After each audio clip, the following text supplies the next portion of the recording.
रिश्वत के आरोपी पर भारी पड़ा क्रांतिकारियों का सत्याग्रह, पंकज श्रीवास्तव हटाए गए। जेल की सलाखें भी नहीं टिका सकी क्रांतिकारियों का हौसला। भ्रष्टाचार के खिलाफ बड़ी जीत, कलेक्ट्रेट के सामने गूंजा इंकलाब।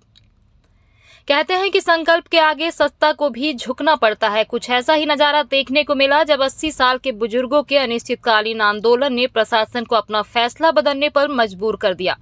कलेक्टर के निज सहायक पंकज श्रीवास्तव पर लगे रिश्वत के आरोपों के बाद शुरू हुआ यह संग्राम आखिरकार उनकी विदाई के साथ समाप्त हुआ। जेल जाने से लेकर अर्धनग्न प्रदर्शन तक इन बुजुर्गों ने भ्रष्टाचार के खिलाफ ऐसी मिसाल पेश की जिसने पूरे शहर को झकझोर कर रख दिया। चेहरों पर झुर्रियां हैं, शरीर उम्र के साथ कमजोर हो चुका है, लेकिन इरादे फौलादी हैं।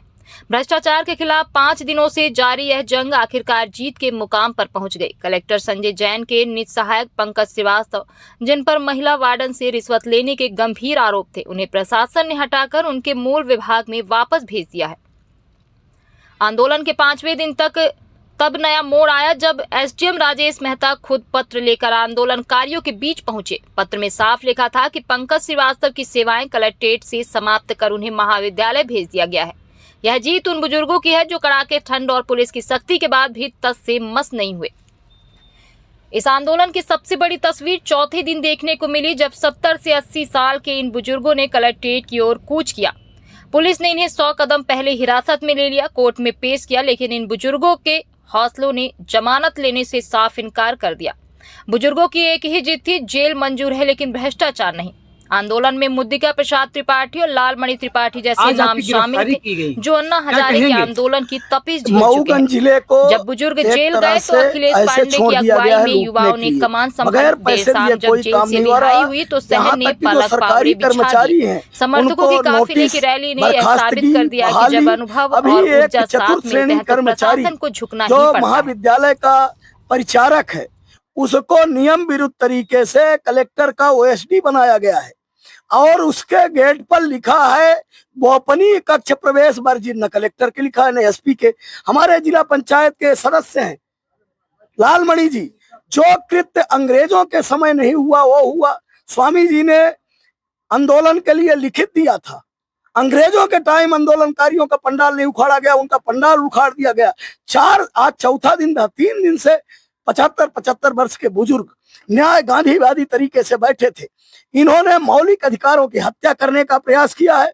हम जितने क्रांतिकारी हैं, ये मऊगंज की जनता की इज्जत, मऊगंज की जनता के अधिकार, मऊगंज की जनता की मान और सम्मान के लिए जेल जा रहे हैं, कोई जमानत नहीं ले रहे हैं। वस्त्र का त्याग किया था, एक सांकेतिक धरना कलेक्टर परिसर गेट के सामने निरस्त होकर जो है लेट कर आपने प्रदर्शन किया। अगर जो अंदर नंगे हैं, इसी कलेक्टर कार्यालय का एडीएम 5000 रुपए का रिश्वत लेते लोकायुक्त द्वारा नंगा हुआ।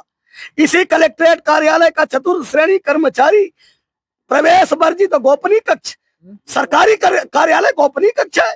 एक चतुर्थ श्रेणी कर्मचारी का कार्यालय गोपनीय कक्ष है। अगर सारे चतुर्थ श्रेणी कर्मचारियों को हूटर अलाउ हो जाए, सारे चतुर्थ श्रेणी कर्मचारियों को नीली पीली बत्ती मिल जाए, मध्य प्रदेश शासन गाड़ी मिल जाए, तो चलिए इसको भी सही। ये एक तरह का लूट क्या कदम होगा? हम सभी अन्न जल का त्याग कर चुके हैं। जैसे कि स्वामी जी ने कहा, हमारे गांधीवादी जो नेता हैं 75 वर्षीय बुजुर्ग श्री रामेश्वर प्रसाद गुप्ता जी, हमारे लालमणि जी जो जिला पंचायत एक निर्वाचित जो प्रतिनिधि हैं, बगैर कारण के उनको गिरफ्तार किया गया है। सबने संकल्प लिया है कि अन्न जल का त्याग करेंगे। हमारे स्वतंत्रता संग्राम सेनानियों ने कई बार जमानत मिल रही थी, आपने कोई जमानत नहीं लेंगे। हमने अपराध नहीं किया। चोर को चोर कहना अपराध है।